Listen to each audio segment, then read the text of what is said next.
kelompok 6, saya Zara Sufiana. Saya Tengku Mutiara Fitriani. Saya Fiza Nazwan Lubis. Saya Nur Habibah. Saya Farid Akbar. Saya Arjuna. Kami di sini akan membahas tentang laporan kegiatan usaha kerajinan dari bahan limbah berbentuk bangun ruang. Laporan kegiatan usaha kerajinan dari bahan limbah berbentuk bangun ruang. 1. Pengertian dan manfaat laporan kegiatan usaha kerajinan dari bahan limbah berbentuk bangun ruang.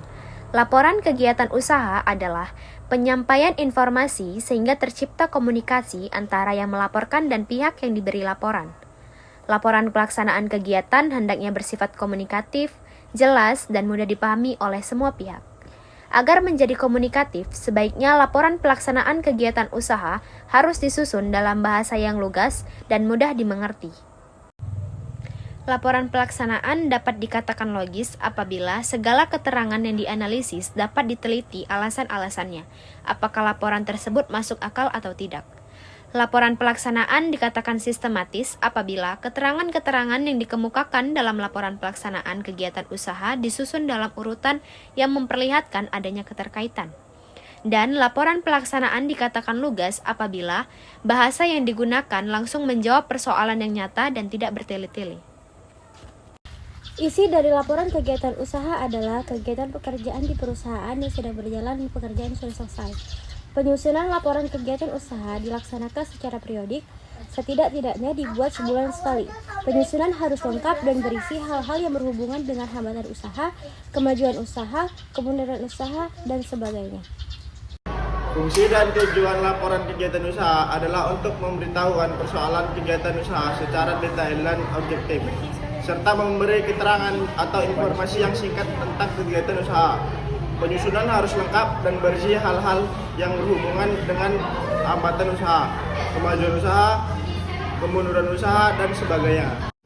Adapun kewajiban seorang pengelola usaha atas pembuatan laporan kegiatan usaha adalah A. Harus memahami akan arti pentingnya laporan.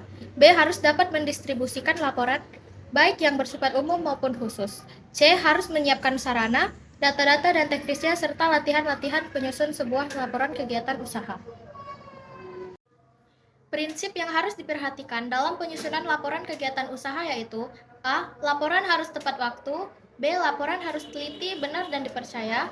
C. Laporan harus berjalan dan sederhana. D. Laporan harus ada standarisasi. Dan E. Laporan harus mempunyai nilai atau manfaat. 2. Analisis laporan kegiatan usaha kerajinan dari bahan limbah berbentuk bangun ruang. Pada dasarnya, yang perlu dianalisa dalam pelaksanaan kegiatan usaha adalah sebagai berikut. A. Bidang kegiatan usaha. B. Rugi atau laba. C. Bidang keuangan. D. Bidang permodalan. E. Bidang administrasi dan pembukuan. F. Bidang ketenaga kerja. G. Bidang pemasaran. H. Bidang organisasi. Analisis laporan keuangan adalah evaluasi atau penafsiran neraca dan daftar perubahan posisi keuangan perusahaan. Analisis laporan keuangan selalu berhubungan dengan masalah neraca, rugi atau laba, dan perubahan modal perusahaan. Analisis laporan keuangan pada hakikatnya adalah untuk mengadakan penilaian atas keadaan keuangan perusahaan. 3. Pembuatan laporan kegiatan usaha kerajinan dari bahan limbah berbentuk bangun ruang. Berikut adalah contoh laporan kegiatan usaha kerajinan dari bahan limbah berbentuk bangun ruang.